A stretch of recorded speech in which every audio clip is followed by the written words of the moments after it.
So hi everyone, I hope आप सब लोग काफ़ी अच्छे होंगे।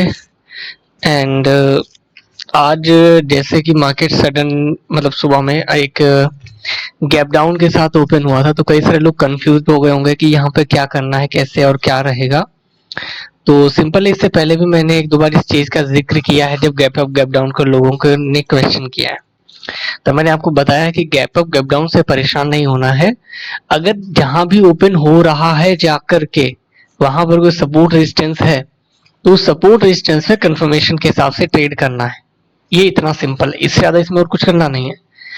इसमें लेवल नहीं मिला छोड़ दो, नया लेवल नहीं मिला छोड़ दो, कुछ भी हो छोड़ दो। बस अगर लेवल मिल गया तो हमको ट्रेड करना है, लेवल नहीं मिल रहा है, ओपन कहाँ हो रहा है, कैसे हो रहा है, उससे फर्क नहीं। बस ओपन हो रहा है, जहां पर भी ओपन हो रहा है उसके बाद सपोर्ट रेजिस्टेंस मिलता है तब ट्रेड करेंगे, वरना नहीं करेंगे। ठीक है, इसके बाद आगे बढ़ते हैं।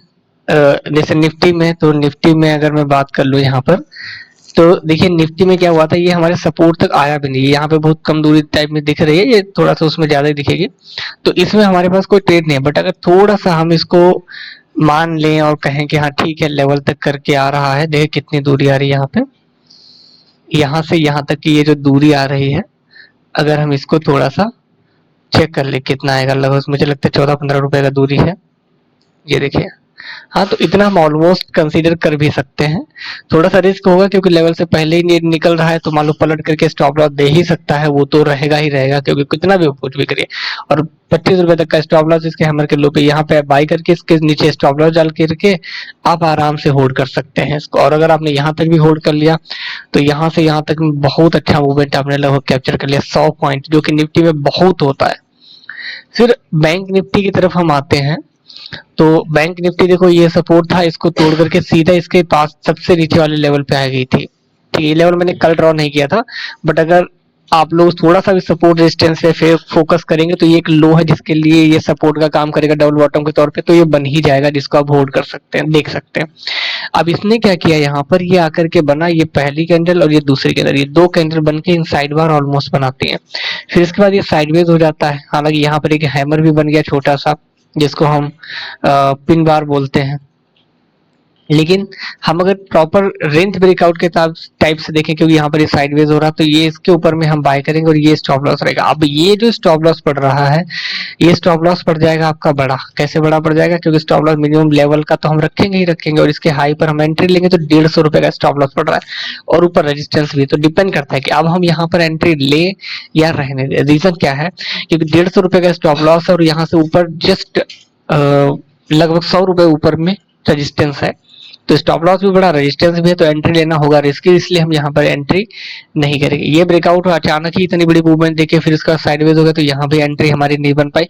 तो देखा था बैंक निफ्टी में कुछ खास नहीं, बस यहाँ पर एक हैमर पा गया जिसके ऊपर में एंट्री 828 में, यानी 43,828 में 43,762 पे ये आपका स्टॉप लॉस पड़ेगा, लगभग 70 रुपए तक का स्टॉप लॉस पड़ गया।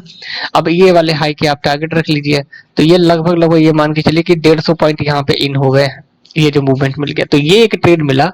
बाकी बैंक निफ्टी में जो सुबह में जो आपको दिखा होगा कि 2 अपॉर्चुनिटी मिल रही करके, उसमें कोई ट्रेड नहीं मिला।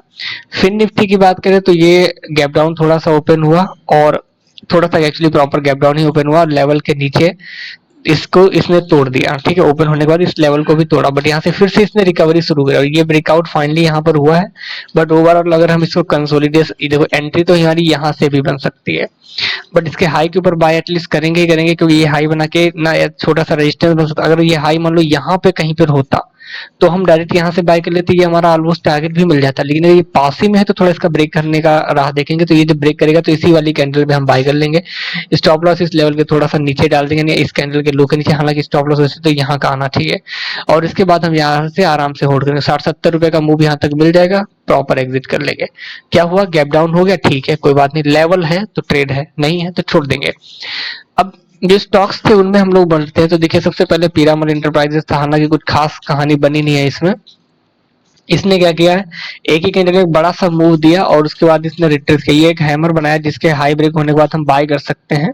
ये देखिए 5वीं कैंडल जो बन रही है, एंट्री कर सकते हैं यहाँ पर, और ये इसका स्टॉप लॉस डाल देंगे। फिर ये यहाँ से लगभग साइडवेज ही घूमता रहा, कुछ खास इसमें बना नहीं। ठीक है, कोई खास प्रॉफिट नहीं हुआ।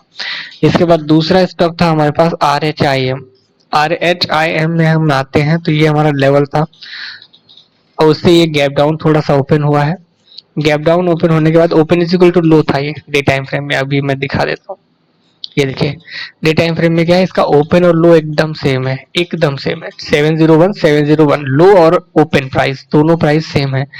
इससे क्या हुआ, यहाँ से सीधा ऊपर निकलेगा, हम बाय करेंगे, स्टॉप लॉस इसका लो का डाल देंगे और प्रॉपर एक छोटा मोटा जैसे यहाँ पे ये रेजिस्टेंस बन रहा है, ये हमारा टारगेट लगाएगा, तो यहाँ पर हम एग्जिट मार देंगे। हालांकि इसके में वॉल्यूम बहुत कम है, आप देख रहे हो कैसे कैसे कैंडल क्रिएट हो रही है, तो ज्यादा कुछ वॉल्यूम इसमें भी है नहीं। बट अगर ये होल्ड अभी कर रहा है ऑलमोस्ट ऑलमोस्ट इसी तरीके से रहेगा तो शायद ये फंसेगा। अगर वॉल्यूम बढ़ेगी तो थोड़ा बहुत मूव इसमें आएगा, इसमें स्विंग मत करिएगा अभी। और एलकेएम लास्ट स्टॉक जो हमारे पास था वो था एलकेएम।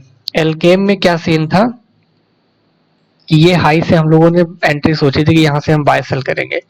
5 मिनट में आते हैं तो ये हमारे सपोर्ट तक पहुंचा नहीं, ये यहाँ से ओपन हुआ, यहाँ तक गया, हमारे रेजिस्टेंस जो लेवल आ रहा है इस लेवल तक पहुंचा ही नहीं, उसके पहले ही यहाँ से खत्म हो गया। तो इसका कोई गेम बनता नहीं है, इसमें ट्रेड ही नहीं बना, तो सीधा हम इसको इग्नोर मार देंगे। अब कल के लिए जो स्टॉक है तो हम लोग जरा उनमें चलते हैं, उनको हम लोग देख लेते हैं। ये नहीं, कौन सा है, SML इसीजू, ठीक है, ये स्टॉक है, सबसे पहला स्टॉक कैश का है। इसमें देखिए क्या ये साइडवेज फंसा हुआ है, अगर आप प्रॉपर इसके एनालिसिस देखेंगे तो नीचे से लो टू लो मिला करके ये एक सपोर्ट आ रहा है, ठीक है, ये लो ये लो ये लो मिला करके हमने ड्रॉ किया, तो यहाँ पे देखो इसको सपोर्ट आज ले चुका है ये। और ऊपर में अगर आप ध्यान से देखें तो ये एक कंसोलिडेशन फंसा हुआ है जहां से ये रेजिस्टेंस का फेस कर रहा है। तो अगर इसको ब्रेक किया तो ये ऊपर जाके रिटेस्ट करके भागेगा, तो हमें स्विंग भी इसमें मिल सकता है, यानी 1300 के ऊपर में हम इसमें स्विंग डाल सकते हैं, 1400 या मोर देन 1400 के ऊपर में टारगेट के लिए, ठीक है। और अगर यहाँ से सेलिंग दे दे तो कल हम सेल कर सकते हैं, लेकिन सेलिंग आई थिंक इसमें थोड़ा सा दूर रहिएगा, क्योंकि देखो डॉट डॉट क्रिएट हो रहे, लो वॉल्यूम स्टॉक है, तो सेलिंग इसमें मत करिएगा। ब्रेकआउट हो जाता है तो आप बाय कर सकते हैं। दूसरा स्टॉक जो हमारे पास है वो है रहा है पीटी इंजीनियरिंग।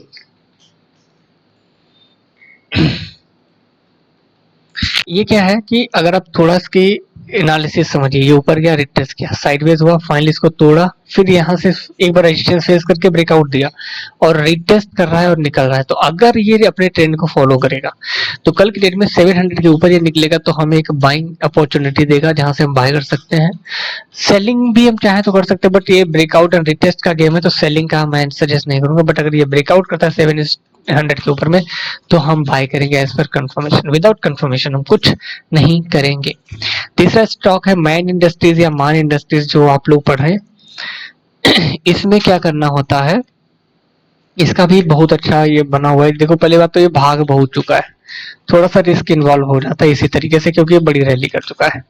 बट यहाँ पर अगर आप देखें तो ये थोड़ा सा टिका हुआ है, और अगर हम इसको इस तरीके से भी कंसीडर करें तो ऑलमोस्ट ऑलमोस्ट शायद ये फ्लैग बना सकता है।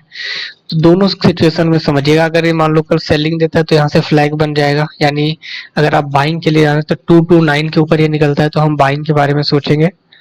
एक्चुअली 230 के साथ 230 के ऊपर निकलेगा तो हम बाय करेंगे, अगर सेलिंग देते तो हम ऑलमोस्ट सेल भी मार सकते हैं। इसके ऊपर में और कोई खास लेवल नहीं है, जो है भी वो मंथली से आ रहा है और वो काफी दूर का है, 240 के ऊपर का, ठीक है। तो यही इसमें लेवल है। 200 रुपए का स्टॉक है, ज्यादा ज्यादा 2 रुपए चलेगा, 3 रुपए, इससे ज्यादा चलेगा नहीं। तो समझने के लिए दे रहा हूँ, प्रॉपर ट्रेड के लिए डायरेक्टली इसको नहीं दे रहा हूँ। अगर नहीं समझ आया तो इग्नोर मार दीजिएगा, क्योंकि क्या होता है कई बार इसी तरीके से जब कंटिन्यू स्टॉक रैली करता चला जाता है ना, तो एक टाइम आता है जहां से कंसोलिडेशन या रिट्रेसमेंट शुरू होता है। तो ये उसी फेज में ऑलमोस्ट पहुंचा, भले ये थोड़ी बहुत रैली दे, बट उसके बाद ये यहाँ से नीचे गिरेगा या फिर यहीं पे कंसोलिडेट होगा। तो ये चीज आप वॉच करिएगा, प्रॉपर दिखेगा कितना टाइम कैसे कंसोलिडेट करता है, इसको बोलते हैं एक्सपीरियंस लेना, ठीक है। लास्ट में आ जाते हैं हमारे पास निफ्टी बैंक निफ्टी की तरफ में। तो निफ्टी बैंक निफ्टी में ऊपर रेजिस्टेंस जोन सेम जो कल मैंने बताया था, सपोर्ट जोन था वही आज रेजिस्टेंस जोन है, जिसको फॉलो करेगा ब्रेकआउट तो बाय, नीचे सेलिंग तो सेल करेंगे।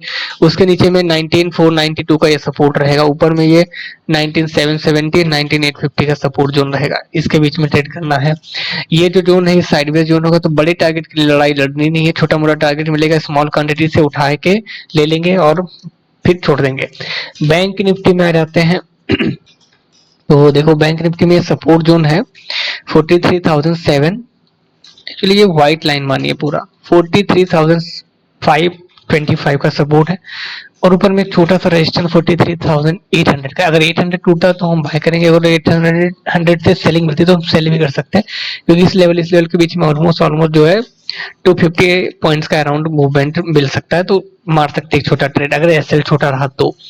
अदरवाइज अगर ये टूटता है 43,525 टूटता है तो फिर इसमें हम समझेंगे कि अब हमें थोड़ा सा नीचे की तरफ चलना चाहिए। लेकिन बैंक निफ्टी का गेम थोड़ा सा अलग है। रीजन क्या है, इसमें चैनल वाइज टाइप के सपोर्ट बन रहे हैं। ये देखिए, ये भी एक सपोर्ट जोन है, ठीक है, ये सपोर्ट लाइन आ रही है, तो इसको तोड़ेगा तो ये भी एक सपोर्ट आ जाएगा। तो हमें ये भी समझना पड़ेगा कि हमें कैसे कहाँ पर क्या करना है। तो अगर यहाँ से सेलिंग मिलती भी है तो 525 के नीचे आने पर तो शायद हम इसको फिर 350 के अराउंड भी देख सकते हैं, और अगर 350 टूटता है तो फिर इसके लिए वीक है, फिर ये थोड़ा सा और डाउन जाएगा। और वैसे भी अगर ये सपोर्ट टूटता है जो कि इसने मई से होल्ड किया हुआ है, तो ऑब्वियसली फिर इसमें हमें डाउन ट्रेंड ठीक ठाक देखने को मिलेगा, शायद 1-1.5 पॉइंट की भी गिरावट हम देख सकते हैं। और अगर ये यहीं से रिवर्स हो जाता है ऊपर 44,970 के ऊपर निकल जाता है तो फिर हम इसको 46,000 के करीब तक देख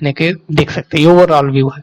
इंट्राडे के तौर पे जो छोटे मोटे लेवल है इन्हीं पर सपोर्ट रेजिस्टेंस के साथ काम करना है। फिन निफ्टी में अगर हम पहुंचते हैं तो ये सपोर्ट के तौर पे है, यही हमारे लिए अभी सपोर्ट है 19,544 का।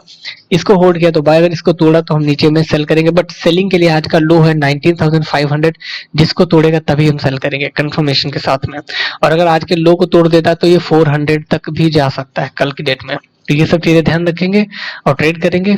बस इतना ही है, बाकी मिलेंगे नेक्स्ट वीडियो में। तब तक के लिए bye bye, take care, enjoy everyone. और प्रैक्टिस करते रहिए, काम करते रहिए, क्वेश्चन आंसर पुटअप करना मत छोड़िए, पूछते रहिए जो भी आप प्रैक्टिस वगैरह करते हैं।